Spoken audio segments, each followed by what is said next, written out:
minamahal, pagbungad po mga minamahal, sabi ko pa po sa aking pong mahal na ina, nandyan mali po ata kami ng napuntahan, mga minamahal, alam niyo, dahil po, joyful pa lang mga minamahal, nanginginig ang mga kapatiran, lumuluha ang mga kapatiran, mga minamahal, hallelujah.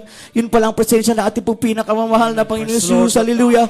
Nandyan ang mga minamahal, titignan mo ang aking pong mahal na ina, hindi mo yun mapapaiyak, mga minamahal, dahil po, baliktad po ang nangyayari, mga minamahal, dahil po sa kalisingan ng aking pong mahal na Ama, dapat po ang aking pumahal na Ama ang magbugbog sa aking pumahal na ina, mga minamahal. The other way around ang nangyayari, mga minamahal. Kaya ang tawag po namin sa kanya ay berdugo, mga minamahal, hallelujah. Pero makikita ko ang aking pumahal na talaga pong tumatagaktak ang luha niya, mga minamahal, hallelujah. Nandyan mga minamahal na talaga pong, nandyan mga, na nagtawag na po mga minamahal, may mga karamdaman, mga minamahal, pumunta sa dako po ng harapan, mga minamahal. Alam niyo po yung kuneta, asa doon, mga minamahal, that was pabilog, mga minamahal, talaga kung kailangan mo siyang shortcut